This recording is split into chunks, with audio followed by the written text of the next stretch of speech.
Bonjour à tous et soyez les bienvenus dans votre émission Il est l'heure mon senior. Je suis ravie de vous retrouver. C'est une émission qui met à l'honneur les seniors, bien sûr, mais aussi les aidants. Et au sommaire, alors que la rentrée sonne le retour à la réalité quotidienne, il est important de préserver son bien-être physique et mental. On vous propose de découvrir les bienfaits de la cure thermale de Moron-les-Bains. On vous emmène dans un restaurant ligérien. La chef nous a préparé une recette avec du poisson pêché en circuit court à moins de 100 km de Saint-Étienne. On découvre des vacances en camping. Un couple a décidé d'y résider une bonne partie de l'été. Il va nous expliquer pourquoi. Et puis enfin, avez-vous écrit vos directives anticipées? Savez-vous de quoi s'agit-il? Ce sont vos volontés exprimées par écrit sur les traitements ou les actes médicaux que vous souhaitez ou non. On vous explique tout dans l'émission.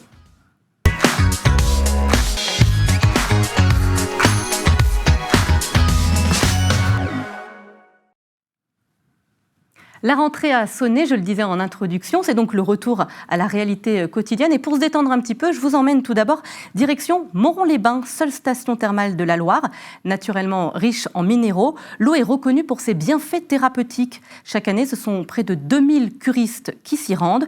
Quels sont les bienfaits de l'eau thermale? Qu'est-ce qu'on y soigne? Réponse en images.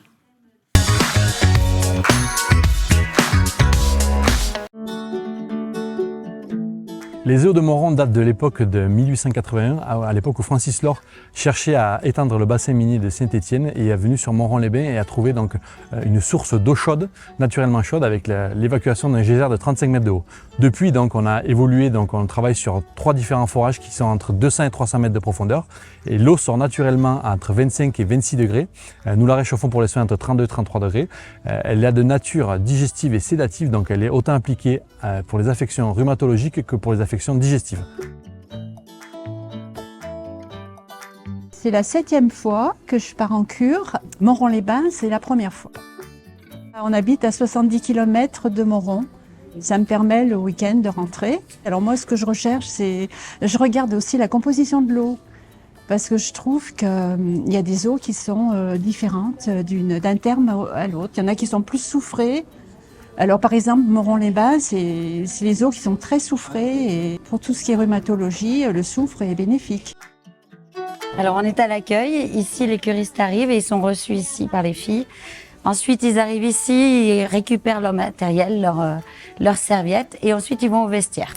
Alors ici, les gens ont 2 soins. Ils ont soit un soin avec un coach qui se fait le lundi, mercredi, vendredi avec des exercices, ça dure 20 minutes. Soit ils ont un soin simple, ils ont l'utilisation des jets à différentes hauteurs et ça dure un quart d'heure, 20 minutes aussi. Donc là, on est au cataplasme. Les gens arrivent ici, c'est l'un des premiers soins qu'ils font. C'est un soin avec des poches d'argile qui sont trempées dans l'eau thermale à une température de 50 degrés et que on leur met sur les articulations. L'année passée, j'ai fait les poignets, là. Et cette année, ça m'a fait du bien, j'ai plus eu mal. Donc cette année, j'ai l'épaule, là. Et les genoux, ça m'avait fait du bien. Parce que j'ai de l'arthrose dans les genoux. Ici, ils font soit un jet en rhumato, soit un jet en digestif. C'est 2 soins qui sont différents. Et ils ont aussi ce qu'on appelle la douche pénétrante qui dure 5 minutes. C'est une douche avec un balayage sur le dos. On a 80% des curistes qui sont originaires de la Loire, donc des Ligériens, et 88% des curistes qui viennent le matin en soins et qui rentrent après leurs soins chez eux. Donc ça veut dire qu'on a entre 10 et 12% de curistes qui sont considérés comme extérieurs, donc qui peuvent être considérés comme des touristes. Puis le rachat des bâtiments par un groupe leader de l'intermalisme en France, le développement sera d'amener les cures de Moron-les-Bains, donc l'unique station thermale de la Loire, vers les 3000-3500 curistes. Donc bien évidemment, c'est un travail de longue haleine, hein, c'est 3, 4, 5 ans. Il y a les stigmates post-Covid et nous travaillons à ça. Donc les projets, nous avons déjà attaqué cette année par un nouveau parc de baignoires, donc 10 baignoires qui sont venus donc en 2024 agrémenter nos soins. Et sur les prochaines années, réhabiliter le nouveau bassin thermal avec des nouveaux soins comme le couloir de marche et des baignoires hydromassantes. À votre santé. Nous a rejoint en plateau Claudie Mété. Bonjour. Bonjour. Je vous présente, vous êtes diététicienne tabacologue du comité de la Loire de la Ligue contre le cancer. Pour faire suite un petit peu, pour prolonger un petit peu le reportage qu'on vient de voir, les personnes qui sont malades, atteintes de cancer, peuvent-elles aussi bénéficier de soins? Quels sont les dispositifs mis en place par la Ligue? Alors en fait, nous on propose des soins de support pour les patients pendant et après les traitements. Donc par exemple, on a une enseignante en activité physique adaptée qui peut proposer des activités en piscine, mais aussi de la gym douce, fonction en fait de ce que veut faire aussi le patient et ce qui l'intéresse. On a une esthéticienne qui propose des soins pour les patients pendant ou après les traitements. On a du yoga, de la méditation, donc en fait différentes activités qui permettent aux patients de prendre soin d'eux aussi et d'avoir accès à, on sait, des activités qui vont être complémentaires des traitements. Donc la Ligue contre le cancer apporte du soin à ses patients. Quelles sont les autres missions de la Ligue? Alors aujourd'hui, la Ligue, donc tous les soins de support sont proposés dans le cadre de l'accompagnement des personnes malades et de leurs proches. Donc on a aussi en complément des soins de support des activités comme une commission sociale. Donc aujourd'hui où on peut apporter une aide humaine ou une aide financière pour les personnes qui seront en difficulté suite à la maladie. On va proposer un programme pour les aidants, un programme autour du retour à l'emploi. Donc voilà, différentes activités pour accompagner les personnes pendant les traitements ou après les traitements. D'accord, donc ça c'est les principales missions. Alors ça c'est surtout pour l'accompagnement. Après la Ligue aujourd'hui est aussi un financeur de la recherche en cancérologie. On vit la générosité du public et grâce aux dons qu'on reçoit, on va pouvoir financer des équipes de recherche au niveau local, régional ou national, en s'associant aussi avec parfois d'autres comités. Ça veut dire qu'on peut faire des dons à la Ligue contre le cancer de la Loire? Oui, tout à fait. Ouais, directement. Aujourd'hui, soit en venant nous rencontrer dans nos locaux, on est sur le quartier Tardy à Saint-Étienne, soit par Internet aujourd'hui ou en envoyant un chèque directement à l'association. D'accord. Et puis on a aussi une mission qui est la prévention et pour sensibiliser sur les facteurs de risque et les facteurs protecteurs des cancers et la promotion des dépistages organisés.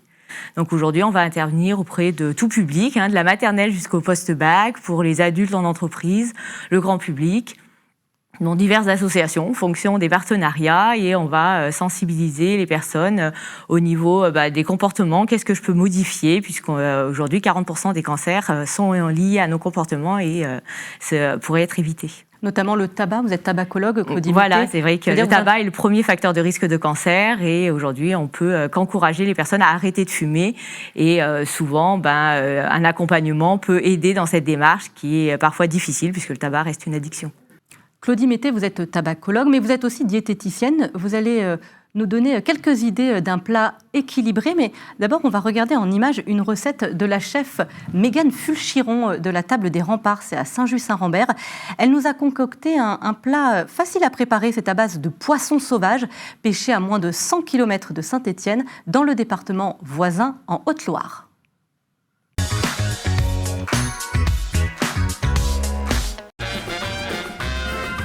Avez-vous déjà imaginé une association entre le saumon et l'abricot? Une recette estivale et gourmande qui nous est proposée par Mégane, chef du restaurant Les Remparts de Saint-Just-Saint-Rambert. Alors là, je vais lever le filet. Il faut savoir un truc, c'est que pour lever un bon filet de saumon ou un filet de poisson tout court, si le couteau il coupe pas bien, ça finit en charcuterie. Donc là, on va en faire un plat chaud, donc avec les petites fèves, avec les abricots. L'abricot pour donner le côté un petit peu acidulé. Là, je vais désarrêter le poisson. C'est un saumon qui est nourri en fait vraiment à l'état sauvage. Donc il mange la plupart du temps des crevettes. C'est pour ça qu'il a cette couleur assez orangée. Alors là, je vais mettre un petit peu d'huile sur le fond avec du beurre. L'huile qui sert uniquement à pas faire griller, à pas faire brûler le beurre. 3 minutes de cuisson. Plus ou moins. Voilà, bien penser à arroser parce que du coup le beurre va bien rentrer dans la chair, ça va nourrir un peu la chair du poisson et sera vachement plus agréable aussi en bouche. Là on voit qu'il commence un peu à blanchir. Là, pendant que le saumon cuit, je vais tailler du coup mon abricot pour mettre dans l'assiette. Ce que je disais, pour rajouter du coup le petit côté acidulé du plat. Alors là, du coup, donc j'ai mon fromage blanc. Je vais mélanger mes petits dés d'abricot à mon fromage blanc. Mettre un peu de sel, histoire d'assaisonner un petit peu, puisque c'est fade le fromage blanc. Là, du coup, je vais passer au dressage. Donc, je vais commencer par les fèves que je mets sur le fond de l'assiette. Donc ce plat, c'est un plat super sympa, très estival, qui peut se préparer en une petite dizaine de minutes. Là, je vais mettre le fromage blanc. Donc je le mets autour, comme ça après, quand on mangera, on pourra piocher et avec le poisson et avec les fèves. Les petites râpées de pommes de terre. Alors le saumon, c'est bien côté peau, parce que du coup, j'ai fait bien croustiller la peau dans le beurre. Donc je trouve que c'est vachement sympa d'avoir le petit côté un petit peu croustillant là du saumon qui est vraiment sur le dessus. Puis visuellement, je trouve que c'est vachement plus sympa aussi.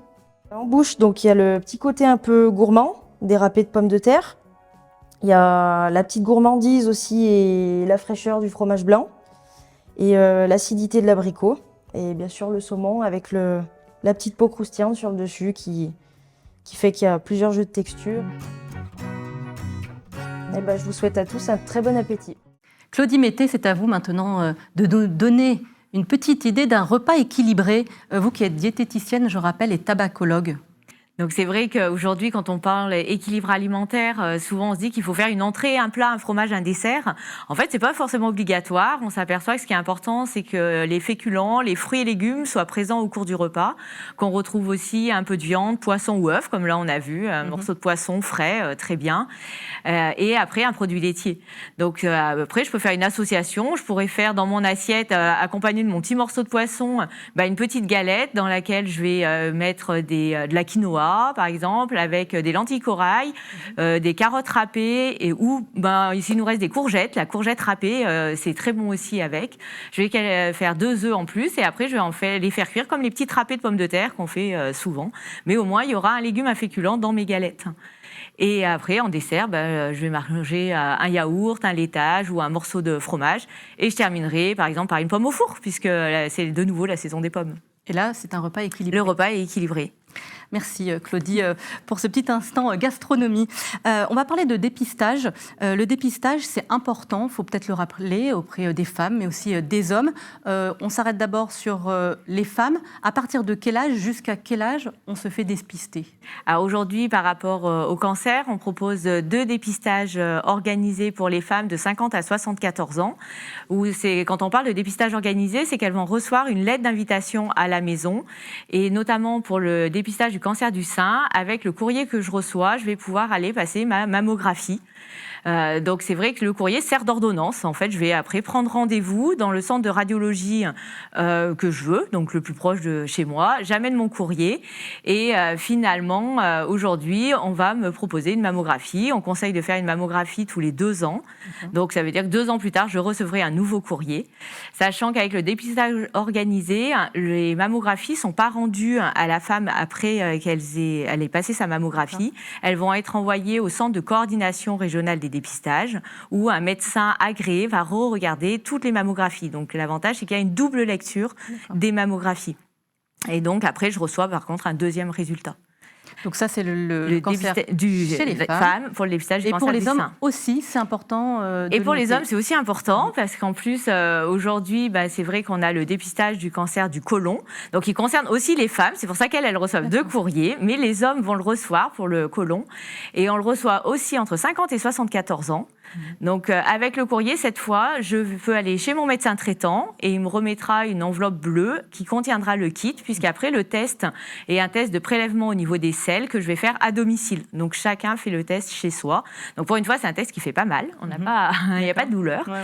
Et c'est vrai que si mon médecin traitant, j'y vais pas régulièrement, des fois c'est le cas à 50 ans, après des fois 60 ans, je vais plus facilement chez le médecin, je peux penser à lui le demander, mais aujourd'hui, je peux le commander en ligne par le biais d'Internet. Une fois que j'ai mon courrier, il y a une référence dessus et c'est à ce moment-là, il me faudra la référence pour pouvoir commander mon courrier en ligne. Ou je peux aller chez mon pharmacien et c'est mon pharmacien qui va me remettre le kit. Et après, avec toutes les explications pour faire le test de prélèvement. Et après, on l'envoie ? On l'envoie par courrier, donc c'est tout prévu dans le kit. Il y a une enveloppe spéciale, il n'y a pas besoin de timbrer, puisque c'est un laboratoire national qui va regarder tous les tests et les analyser. Et après, je reçois les résultats. Et le test est bien à faire tous les 2 ans, puisqu'aujourd'hui, on recherche à travers ce test du sang qui est invisible à l'œil, mais qui serait présent dans les selles. Après, ça ne veut pas forcément dire que j'ai un cancer. Aujourd'hui, ça peut vouloir dire que j'ai des polypes qui se développent à l'intérieur de mon intestin. Et mieux vaut enlever les polypes le plus tôt possible pour éviter qu'ils évoluent en cancer. Et pour les personnes qui ont donc plus de 74 ans, comment elles se font dépister? Eh ben aujourd'hui, avant 50 ans ou après 74 ans, le mieux c'est d'en parler avec son médecin. Et par exemple, pour le dépistage du cancer du sein, souvent c'est le médecin généraliste ou une gynécologue, si j'ai une gynécologue, qui va me refaire une ordonnance pour continuer à passer des mammographies après 75 ans. Très bien. Et on reste souvent sur la fréquence de 2-3 ans des fois. Voilà. Merci beaucoup Claudie Mété de nous avoir un petit peu éclairé sur le sujet qui est très très important. Merci à vous. Peut-être faites-vous partie de ces vacanciers qui passent leur été, voire même un petit peu plus, dans un camping. Eh bien, nous avons un portrait en images, vous allez voir, d'un couple qui a décidé de passer une partie de l'année dans le camping de Saint-Bonnet-le-Château. Nous partons à leur rencontre.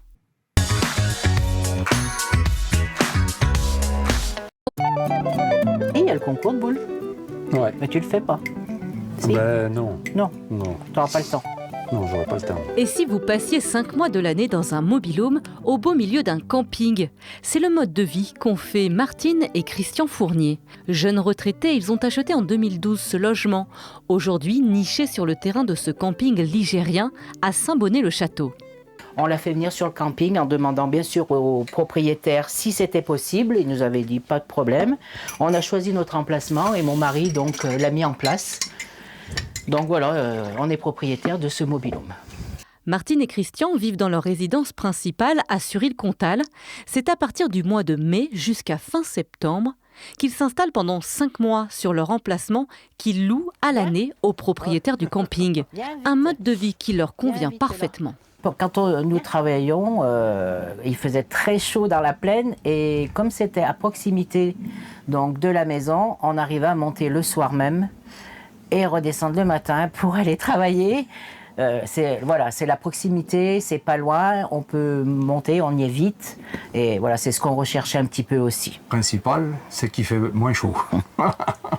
Il fait moins chaud et puis le village est joli et puis c'est la tranquillité. Et on n'est pas loin de chez nous. Quand on veut descendre, on en a pour 25 minutes et c'est vite fait. Dans ce camping 3 étoiles de petite taille, il y a 54 emplacements, dont plus d'une dizaine sont résidents, comme Martine et Christian. Alors, lorsqu'ils se promènent avec Kiwi, leur petit chien, on salue les voisins. C'est ce qui est de sympathique, c'est qu'on trouve toujours quelqu'un à discuter. En principe, et puis on se connaît tous dans les résidents, donc automatiquement. Même avec les gens qui passent quelques jours ici, on arrive à discuter. Voilà, mais bon, après, il y a plus d'affinité avec les résidents parce qu'on se connaît depuis des années. Martine et Christian profitent de cette douceur de vivre le temps d'un été. Installé en contrebas de Saint-Bonnet-le-Château, le couple aime se rendre au village pour profiter de ses atouts touristiques. Il y a la boule au but. C'est le premier fabricant de boules au monde. Ouais. Et puis on peut y manger en plus et jouer à la pétanque en même temps, voir la fabrication des boules. Alors c'est intéressant. Après on peut monter à la collégiale. Il y a les momies, on peut y voir les momies. Ce qui en reste, parce qu'elles ont bien souffert. Vivre une période de l'année séduit de plus en plus les Ligériens, ou plus largement les Français. La vente de mobil-home a augmenté de plus de 9% en 2023 par rapport à la saison 2021-2022. Connaissez-vous le terme directive anticipée? Il y a là un sujet si important et pourtant tellement tabou. Rédiger ces directives anticipées n'est pas un exercice facile ni joyeux, puisqu'il consiste à envisager différents scénarios concernant la fin de vie et prendre le temps de formaliser ces dernières volontés. On vous explique tout dans ce reportage, vous allez voir, qui a eu lieu lors d'une conférence sur l'éthique et sur les directives anticipées au CHU de Saint-Étienne.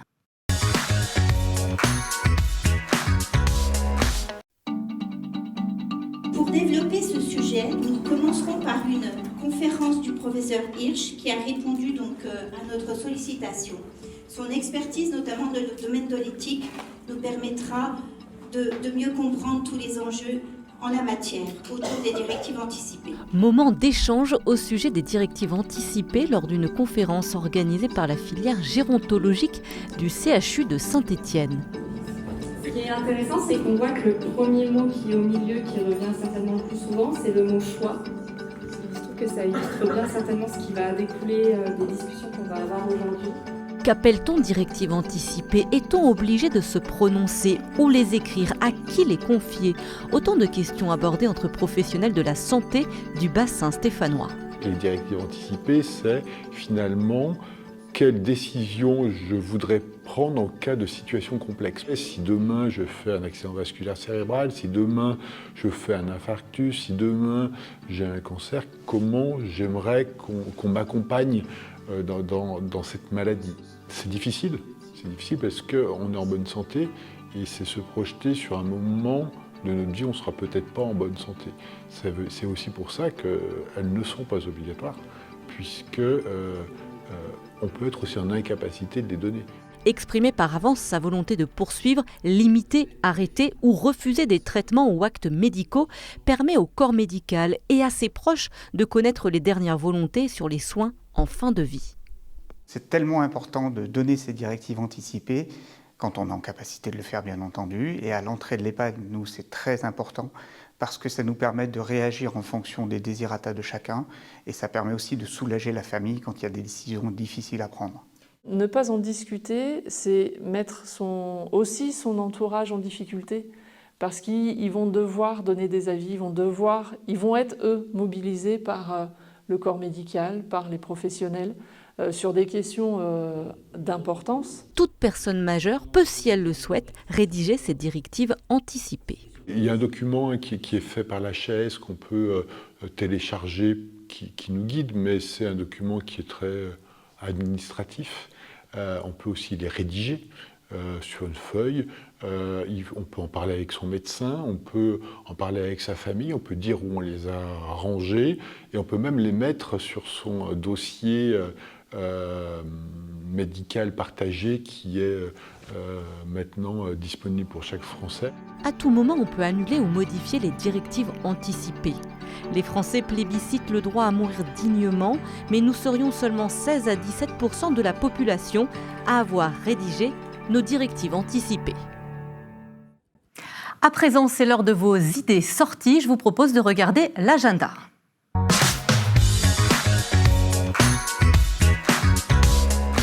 C'est l'événement territorial, économique et festif de la rentrée. La foire de Saint-Étienne vous donne rendez-vous pendant 11 jours. La foire, la plus grande boutique éphémère de la région, proposant une offre plurielle dans tous les secteurs de la vie quotidienne, tels que l'aménagement extérieur, l'équipement de la maison, la mobilité, les loisirs, le bien-être, la culture et la gastronomie. Une édition pétillante de nouveautés, d'animation et d'innovation à découvrir. Dégustation, stand de producteurs, défilés de chars, ateliers de cuisine, démonstrations, randonnées et de nombreuses animations sont au programme des nouvelles journées de la fourme et des Côtes du Forêt. Un week-end entièrement dédié à la délicieuse fourme de Montbrison. Ce fromage d'exception au cœur de la culture locale à déguster seul, en famille ou entre amis les 5 et 6 octobre prochains. C'est la 12e édition du festival Baroque en forêt. Profitez d'un événement riche en rencontres, créations et histoires, avec des spectacles jeunes publics, des promenades musicales, des ateliers découvertes et des concerts bien sûr. Baroque en forêt, c'est la promesse de revisiter notre patrimoine, l'occasion de se replonger dans les légendes et les contes conversés dans les mémoires collectives, mais également dans cette histoire vivante des paysages et des lieux inscrits dans leur époque. Patrimoine des itinéraires, des réseaux et des connexions et patrimoine maritime. Voici le thème cette année des Journées européennes du patrimoine. Elles auront lieu du 20 au 22 septembre. À cette occasion, découvrez les nombreux sites ligériens qui vous ouvriront exceptionnellement leurs portes. Un patrimoine aux formes multiples, mis à l'honneur et qui ne devrait pas vous laisser indifférent.